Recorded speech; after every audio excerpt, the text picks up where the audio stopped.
This is the Trusting Our Men interview series, where I explore and unpack what is still stopping us from cultivating trust, partnership, and safety with our men. Join me and my co-host Madelyn Moon as we have difficult conversations with conscious men in hopes of building a bridge of more compassion and understanding.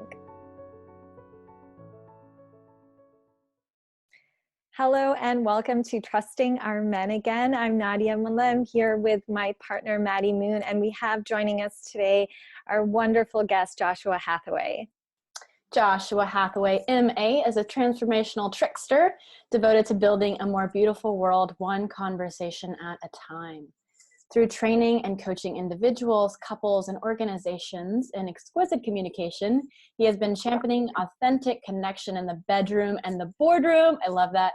For over a decade. After participating in and leading almost 20 years of men's work, Joshua is committed to helping men grow their capacity for intimate relationships. Welcome to the show, or welcome to the interview series, Joshua. Such a pleasure to be here, Madeline and Nadia. Thanks so much for the invitation to come and have a chat with you both. Awesome. So we'd love to just dive in and start with asking you, what is currently real for you in the world of gender dynamics?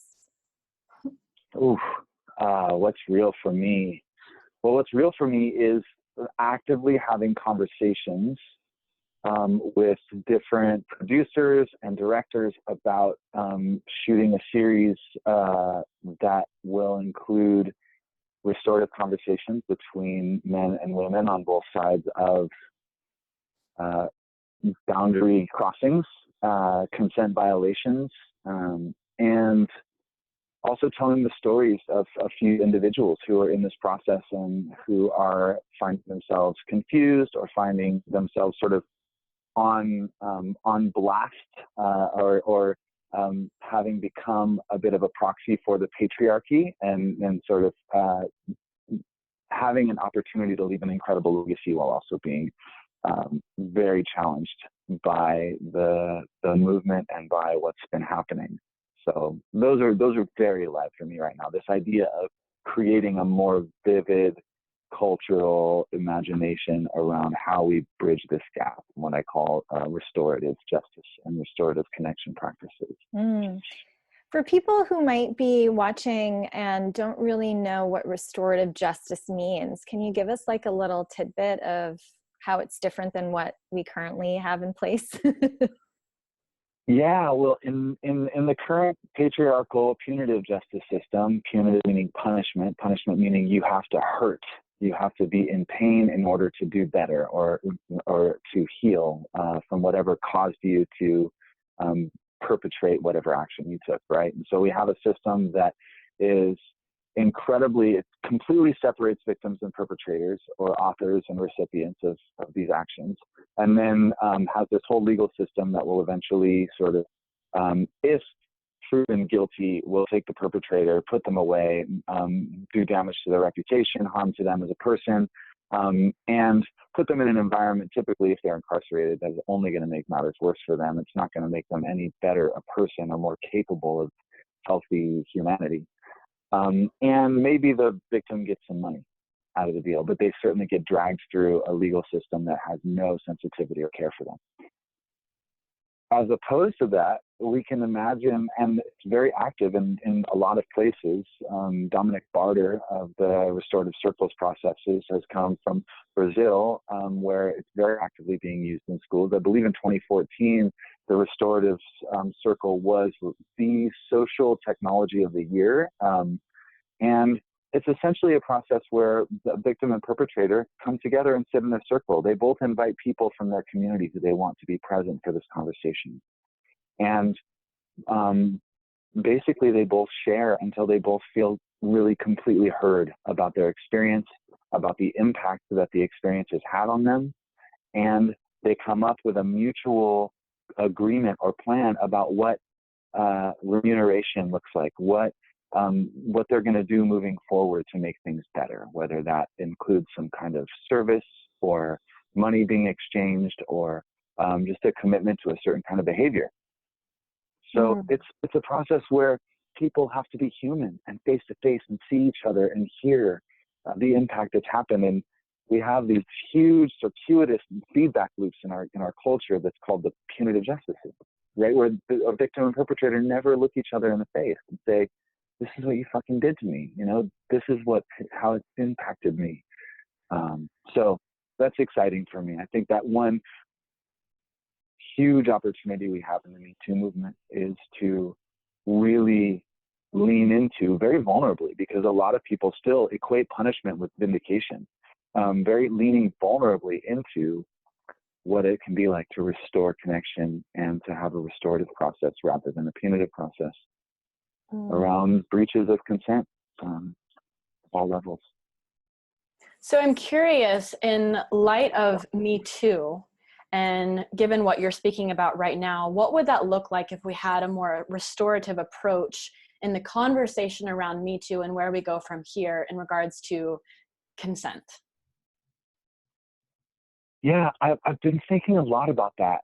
My latest favoriteest idea is to have a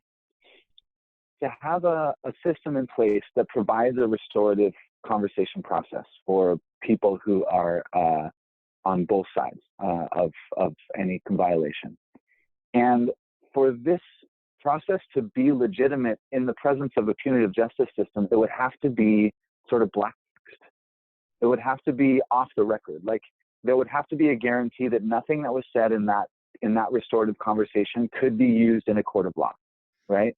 That's what truth and reconciliation is about, right? If we look at, I think we need to look at South Africa. We need to look at the recovery from apartheid and say, what has been done in a situation where there has been oppressed people and horrific things have been done systematically for years, right? What they did is they had a television program running 24 hours a day that people who committed atrocities under apartheid could come and name the atrocities they committed, name the people who they committed those atrocities against on television. And if they did that, they were given immunity. They could not be convicted of those crimes, right? This is what it means to try to knit our culture back together and say, look, like, we made huge mistakes and we were coming from a tradition of horrific sort of cultural habits, but we're all learning how to recover from this. And in order to move forward, we can't punish all the people who did wrong looking back from the eyes that we have now, right? We only can say, how do we move forward with what we have, but we can't ignore the past either, right? So it looks like something like the availability of restorative process that is sort of not usable in a court of law, I think. Yeah. And I find, as I'm seeing the conversations that are happening, and of course the most, I guess, icky ones to watch are on social media because of the ability to really not look someone else in their eyes and see their humanity.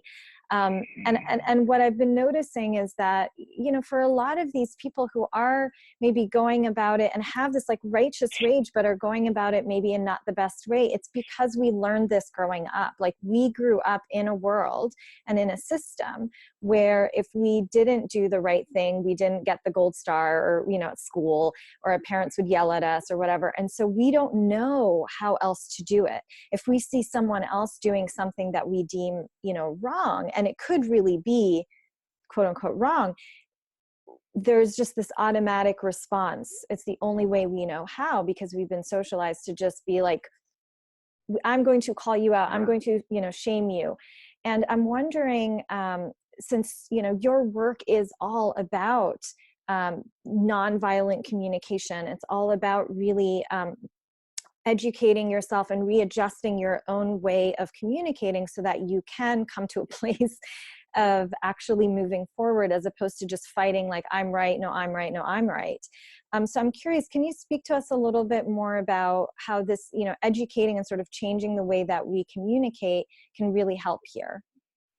Oh man, thank you for drawing that beautiful connection line across these threads, because, another way, I inherited this tradition of nonviolent communication. The founder was Marshall Rosenberg. I have sort of spiced it up and added some salt and called it no bullshit communication, because there's a lot of people who would just never pick up a nonviolent communication book. And another very sort of relevant name for it could be non-patriarchal communication, you know, because it's really hard. What I like to say is that our minds are these slippery fish that are so hard to catch while it's moving, right? But our words are out there. They're a concrete reality that we can see and hear, and they're always a reflection of the quality of our thinking. And so when I endeavor to change the way that I speak, the words that I use to sort of describe my experience, the words that I use to ask for what I want, then I have the best chance of changing the way that my thinking is happening.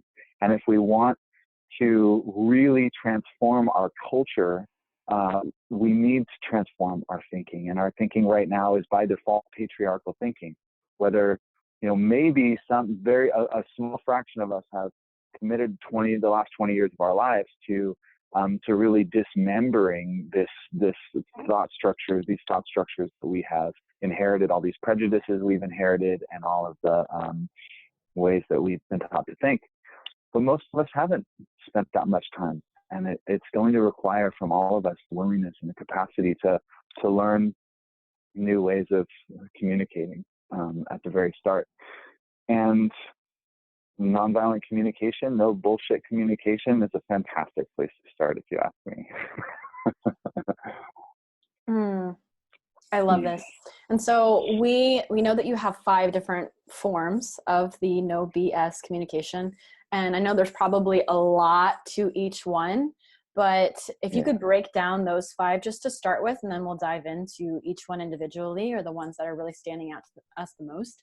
But what are those 5 just to start with? Yeah, I love it. And I like to say these are the 5 forms of bullshit that we're all sort of shoveling all the time. And the thing that I want to disabuse anybody of right up front is that bullshit isn't bad. It's just not meant to be eaten. And we tend to eat it a lot and spoon feed it to other people. But the thing is that inside of every little chunk of bullshit that we run across, there's a golden nugget of vulnerability. There's a golden nugget of some element of our humanity that's being hidden behind it, that we just never learned how to reveal. And it's really scary to reveal because it's raw and vulnerable and intimate.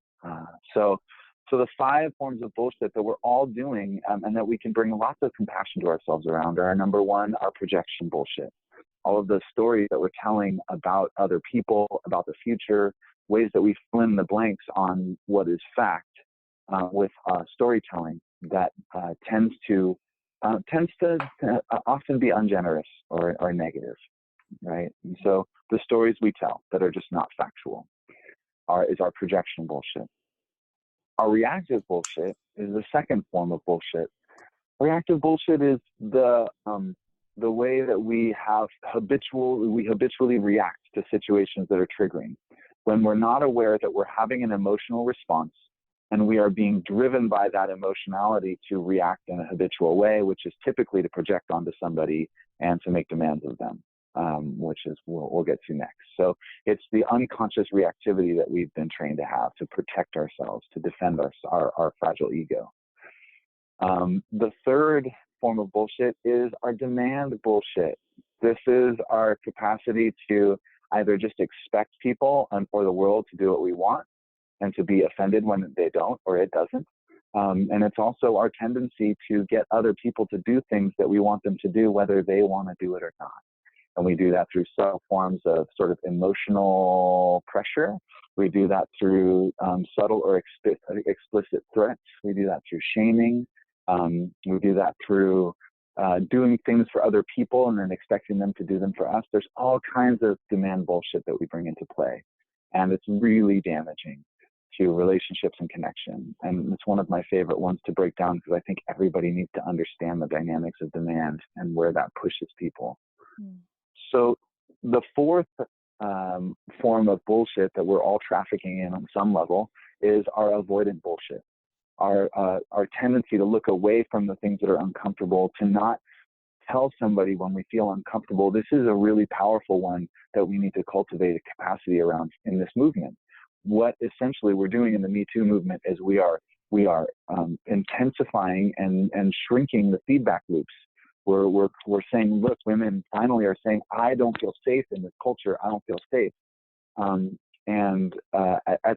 At its essence. And so our avoidant bullshit is the part of us that is afraid to offend somebody, or doesn't even want to look at what's uncomfortable, and shies away from that, when in fact it is stepping into the discomfort of that honesty that will always create more intimacy, not less. And then the final form of bullshit is our victim bullshit. Is any part of ourselves that's telling myself that my experience is because of somebody else. Any part of me that's making my life, my outcomes, my experiences, my choices, and even my feelings are being caused by somebody else outside of me, some situation or vague rule or law.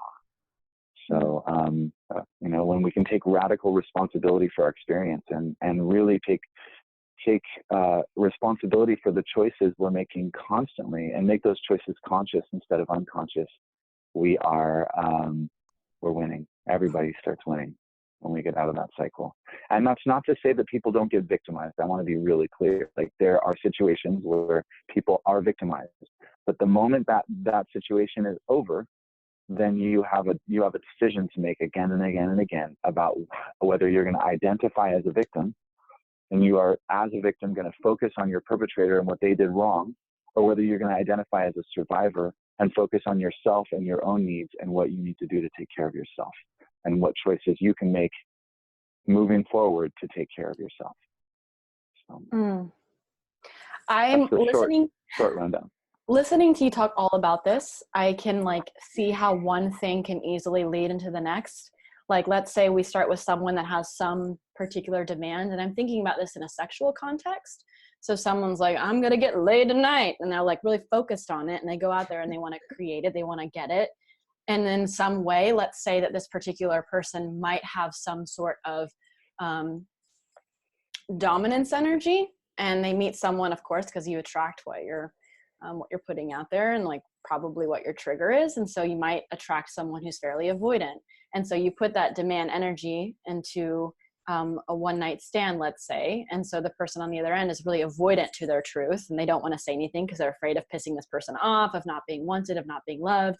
And then that easily can go into the reactive / projection. I'm not exactly clear on the difference between those two, so maybe we can talk about that. But I could see it going into that area of the projection of well, you did this and you made me want to do this, and then easily each person goes into their own ways in the victim mindset. Well, you didn't tell me.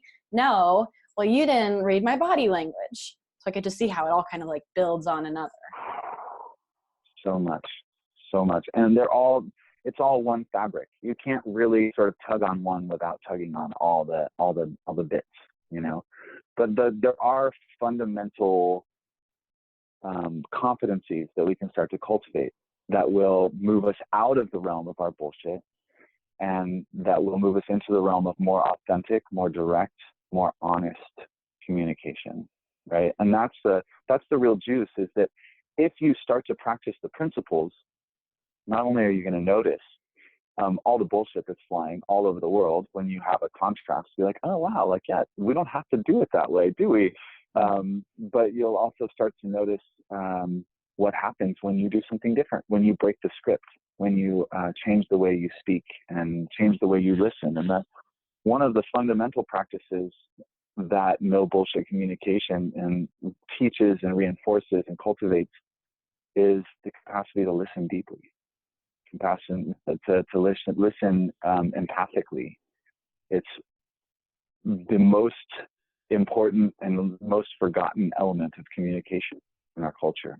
We're taught to broadcast. We're taught to broadcast, and we're very seldom taught how to really deeply listen, to set our own agenda aside, our own reactivity aside, our own stories aside, and really listen to somebody and understand them, on the basis of their universal humanity. How's this person feeling right now? And what are the universal human needs underneath what they're expressing? Right? And this is the core of nonviolent communication, is attending to our feelings and needs, attending to our emotions, sadness, anger, disappointment, frustration, curiosity, hope, joy, wonder, ecstasy, turn on, you know, these emotional, physiological experiences, right? Tending to sensation and recognizing that those experiences are not caused by some exterior force coming into me. They're actually a response to the needs that I have, these universal human needs that I have. And regardless of where you're born, we like to say you're hardwired with the same universal human needs for connection, needs for being seen and being heard, needs for, of course, like air, water, shelter, etc. But there are these needs that nobody came here just to survive. We came here to thrive, and in order to thrive, we have to get these needs met relatively consistently. So. Yeah. I find, you know, the idea of being, the need of being heard and seen, I feel is one that really stands out for me. I don't know if it's just my personal experience or if this is the same for you guys as well. But what I'm finding when I look at the collective conversation is such a lack of, you know, everyone just wants to be seen and heard no matter what their experience is. And I think there's a way to recognize, okay, there's a system that, you know, allows for certain privilege of certain people depending on what conversation we're having. And there's still an innate need in every single person, no matter where they are on the hierarchy of privilege, so to speak, to be heard, and that experience, that there's a way that experience can still be, you know, listened to and acknowledged and heard without saying like, okay, just by me validating your experience, I'm necessarily going, okay, now I'm supporting the patriarchy, or I'm supporting white supremacy, or I'm supporting, you know, whatever it is that conversation may be about. And so what I'm finding is like, you know, this fractal, like the individual is the collective is the individual. It feels to me like the key to this collective problem is for us individually to really hone in on our communication skills so that we learn how to be able to really allow the other person to be seen and heard. And the more we build that muscle and that capacity, the more we're then able to have a conversation with someone we've never met on Facebook and continue to be in that value of, it can be this and that. I can listen and validate your experience while also having a completely different viewpoint, you know, on whatever topic it is we happen to be discussing. I was just ranting. I don't know that I have a specific question. Yeah. No, that's huge. I like to say you can completely, you can totally validate somebody's experience without agreeing with their conclusions, right? You can say, yeah, I totally get how you could have that experience. You know, I totally get how you can feel this way. I totally get how you can arrive at those conclusions. Like I totally get you as much as I can get you from over here, from my dream over here, right? Because at the same time, we're all dreaming our own dreams. We're not just like 7 billion human beings living in the same world. I'm sorry. No, there are 7 billion worlds happening simultaneously right now. They're all different. And the best we can do is build the strongest bridges we can between those worlds through communicating authentically, honestly, truthfully, and vulnerably, right? And by listening to others and understanding what's happening in that world over there. And of course, after centuries, after decades, after years, after a lifetime of because of the avoidant bullshit that I was really well trained in as a woman, not speaking my truth and just swallowing my experience after experience after experience, and the 10,000 paper cuts and like the several like stab wounds that I've had over the course of my life. When I suddenly open my mouth, it's not going to be fucking pretty. It's not going to be like elegant and perfect. It's going to be messy and raw and angry and punitive, and that's okay. Like I have a lot of room in myself for the messy beginnings of finally an honest conversation, right? That's how it goes in every relationship when we've been swallowing our truth. Like it comes out as an explosive thing, right? Like, I'm not gonna hate you, you know? When we don't mean that, it's just like, it's the best we can do to finally get this thing out of us that needs to be said. So there's a lot of needing to be seen and needing to be heard. I think amongst women who are holding the feminine energy, which has been so systematically suppressed and devalued in our culture. So one of the things that I'm eagerly training men in, who are by and large collectively holding the masculine pole, not exclusively, of course, is how to listen, is how to just listen, how to shut the fuck up for a minute and listen and validate the experiences that are happening on the other side, and try to understand, not try to defend, not try to manage somebody else's experience of you. Well, I'm not that person, whatever it is, but just listen, really listen. Because when we do that, we build trust. And I promise, one of the things I like to say, and it's not operative, but it's true, is that the best way to make sure somebody listens to you is to listen to them. You know, the best way to be heard, the best way to lubricate somebody else's ears is to really deeply listen to them and help them feel understood. And then all of a sudden, they have room to receive your experience. And that's on like the macro and in the micro. You know, when you and your boo are having a challenge, you know, whoever's got the most charge, slow down, give them the floor first, let them express, acknowledge, and reflectively understand where they're coming from and what they're wanting, and check in, like, do you feel fully heard? Yes, you got me. Great. Thank you for taking the time to express that. Can you hear me now? Yes. Oh my God. Consent. Yes, I can and will listen to you now. And boom, now we can have a conversation where there's two whole human beings instead of just, you know, stories and caricatures slamming against each other. Okay, so I'm so glad you just shared this, because that's where I wanted to go. And I'm trying to formulate this question in my head without being too personal in my own life. But I experience this dynamic of, especially around sexual topics, sexual conversations, let's just like put it out there, asking for what I want. Asking for what I want sexually can be very triggering, especially with having a past of not always feeling like sex is for me as well. It's like for the man.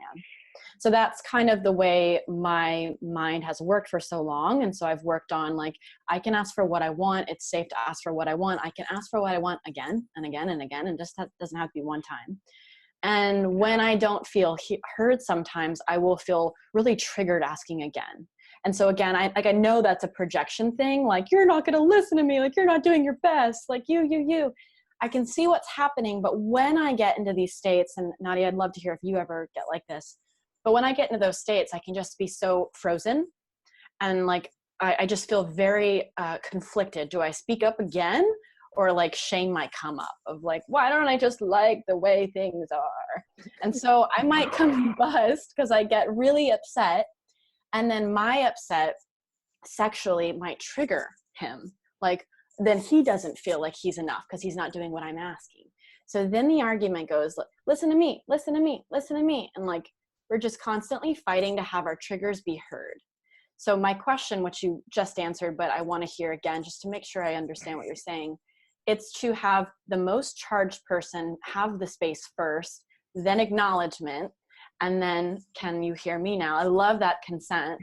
But yet, what if your partner doesn't quite understand this, or they're not like their heart is beating so fast that slowing down and acknowledging someone else first is really a struggle for them? How do you get there? Yeah. Well, consent is a beautiful model, right? And maybe the first thing you say is, hey, babe, can I give you some feedback? And then if he's a yes, then you have consent. He's a yes to this conversation. He's not feeling ambushed by a conversation that's going to sort of like, that's going to require his ego to be flexible, right? Because anytime you give a man feedback about what he's doing, but especially around sex, you are going to trigger shame, because men identify as competent. We're not doing it right, then we must be fucking worthless. Like, this is just part of the interior of a man.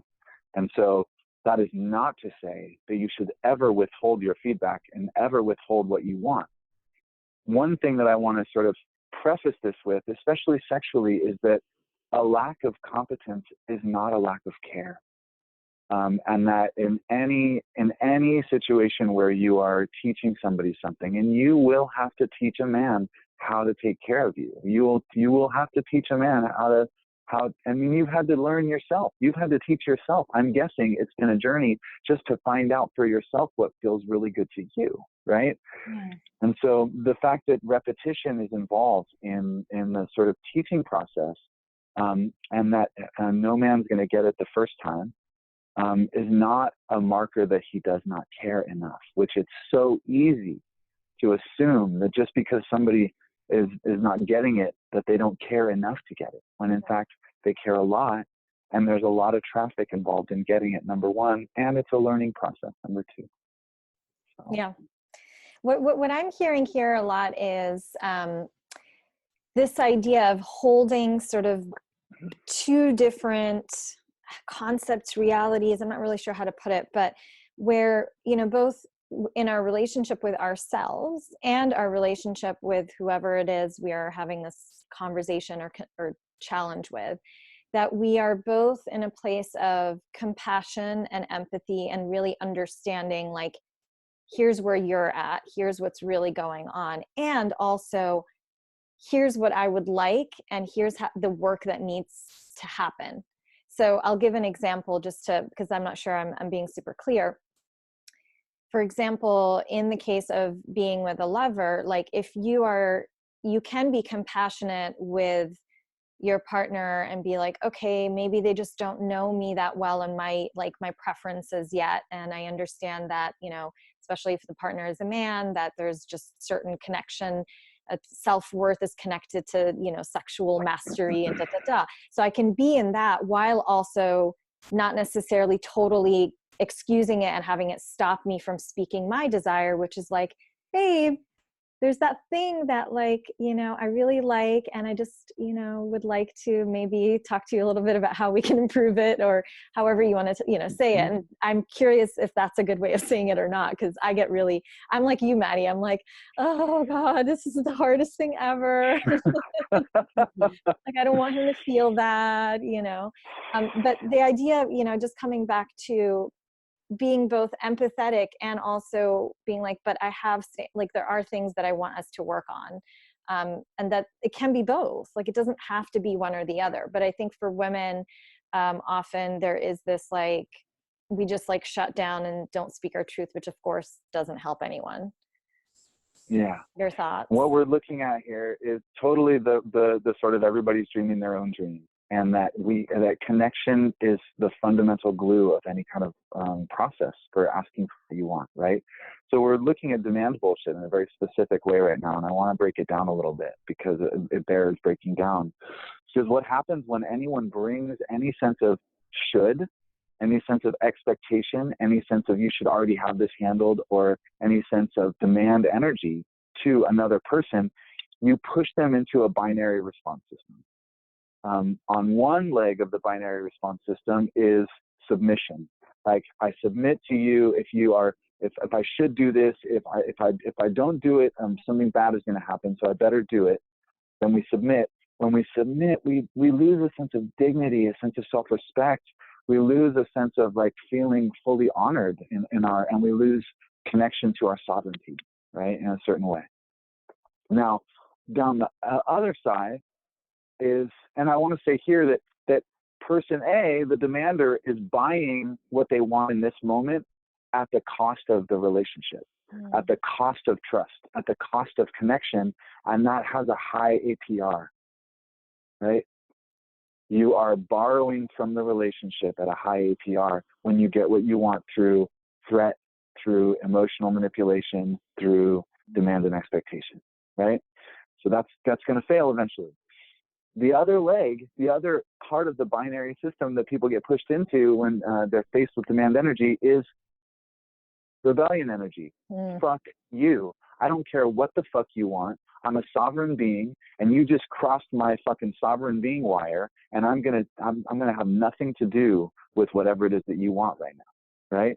That's the strong rebellious reaction that we have when somebody brings any kind of demand energy. That's my default. And different people default in different directions. My default is definitely on the rebellion side. And I like to say, like, if Nadia, I baked you a cake for your birthday, and it was like the most amazing cake. And it was like a paleo cake that I baked for the first time because I knew you're like super into CrossFit right now or some shit.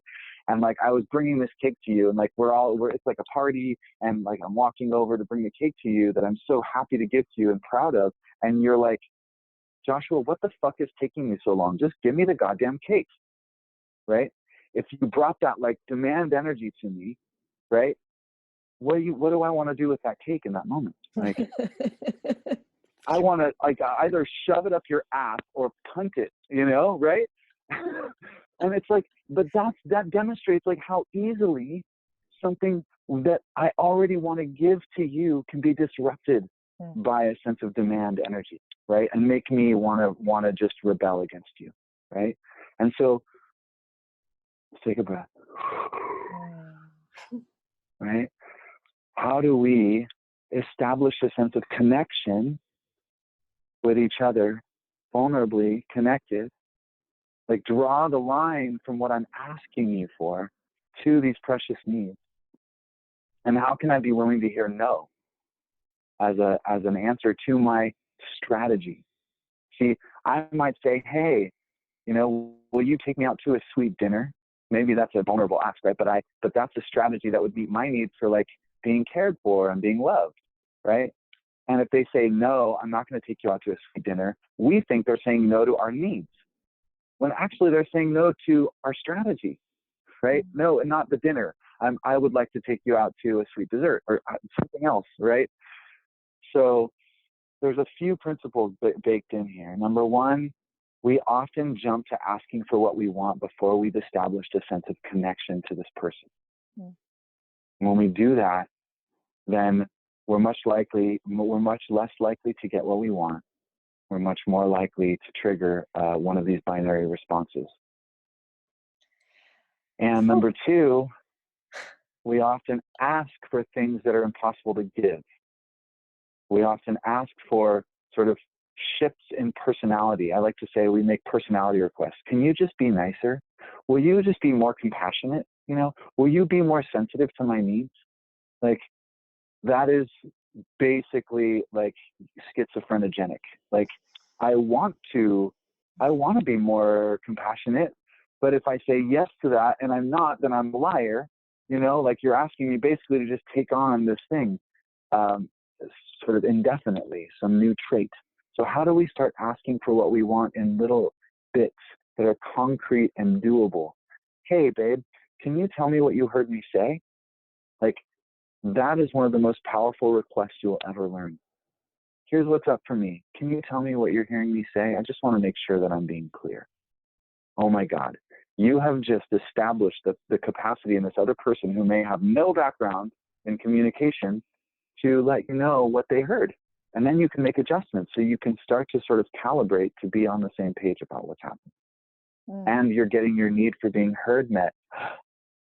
Fuck yeah, right? That's a concrete strategy. So, and it's one of the strategies that really helps when we're building connection before we have a big ask to make to our sweetheart. Oh, such good stuff. And I feel like we could keep going on and digging deeper and peeling away more layers. But I think this is such a great place for us to connect how cultivating that capacity on a one-on-one level really also will help on a big social impact level, on a collective level, because the big conversations that are happening are mirroring these exact dynamics. So I love all of this and all of this wisdom. Maddie, I don't know how you're feeling, but I would love to have Joshua share where people can get more information on him and then go into our little quick fire round at the end. Yes. I just wanted to say thank you and acknowledge you for all of that. I'm just having so many epiphanies over here. Like the question you said, can you just tell me what I said? Or can you tell me what you heard? Like, what a powerful tool. Like, that's something we can do in every conversation leading forward. And then also the personality requests. Like, I never thought about that, saying, can you just like change who you are for a minute for me? And then if they say yes, like then all the expectations and like something like that takes time. And yeah, there's so much juice in this conversation, and you really brought it. So thank you so much.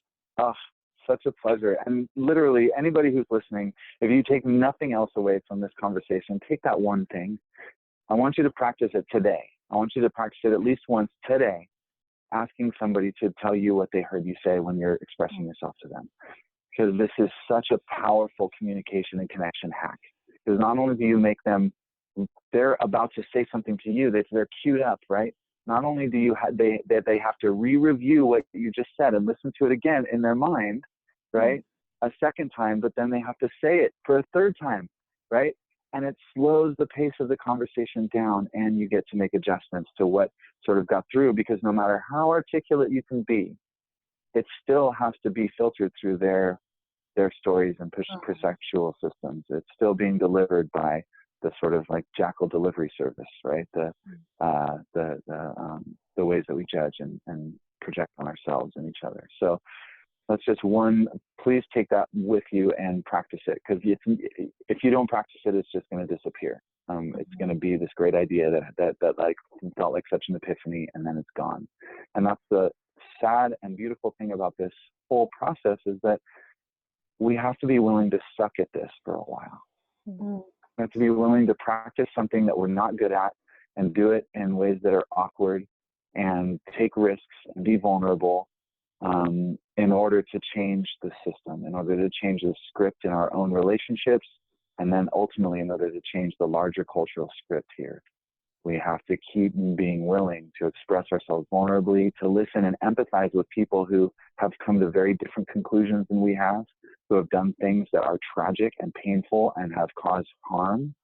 We have to be willing to empathize with those people from the premise that every single one of us is doing our best every single day to meet our precious universal human needs with the resources that we have available to us. And you and I have different resources available to us. Me and somebody who grew up, fighting for their life in Croatia have very different resources, or in the ghetto, very different resources available to us. Even on a different day-to-day, I have very different resources available to me, right? And so from the premise that everybody's doing their best every day to meet these precious universal human needs, same needs that I have, with the resources they have available to them, those are the eyes that we need to be looking at victims and perpetrators in the system with. And we need to start breaking down those two sort of silos and start seeing all of us as human again. And from there, I think we can do magic. We can do amazing things. But it starts in our personal lives. We don't get to go out and fucking change the world and still be sort of playing the same bullshit games in our intimate relationships. Truth. So if you'd like to have an opportunity to learn more and practice, and to be supported in your journey to having the most exquisite communication and the most sort of delicious intimacy of your life, to having the most outrageously delicious sex of your life because you're so connected to the person that you're making love with, then check me out at www.masteryourbullshit.com. That's where I've been doing my communication training. If you want to pull me into your organization and just have more fun than you should be allowed to have at work, actually getting trained in some beautiful communication skills and having these intimate experiences, please check me out there. And then we didn't talk much about it today, but thebrotherhoodcommunity.com is where you can make contact with myself, Robert Schwenkler, and Peter Rubin, who are doing work circling the men, bringing the men together and rebuilding trust among men, helping men to sort of come back to not only their animal potency and their like beautiful fucking killer instinct, but also to their deepest sensitivity and their vulnerability and their emotional humanity, and to be able to walk that beautiful tightrope between those aspects of ourselves together. So we have a men's leadership intensive coming up in February. We're going to be launching Omega Dating Strategies course, online course to sort of embody the principles that are just most magnetic. And we're doing all kinds of good work.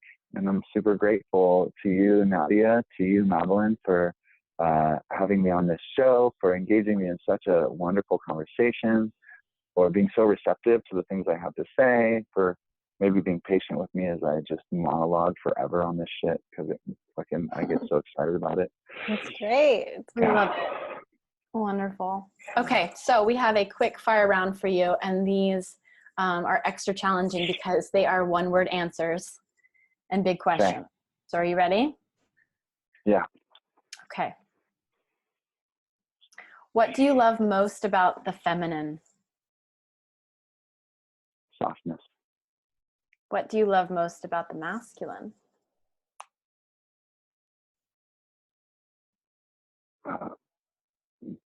Potency. What do you want to feel or see more of in women or in the feminine? Trust.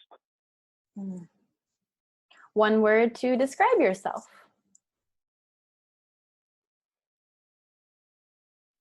Messy.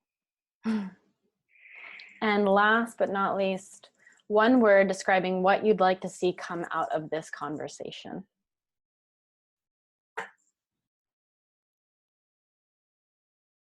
Growth. Brilliant. Thank you so much for joining us. This was amazing. My pleasure. Wonderful. Thank you both so much. And thank you for the work you're doing. Thank you for grabbing the attention of men and of women, and bringing these conversations to the people who need to hear them the most.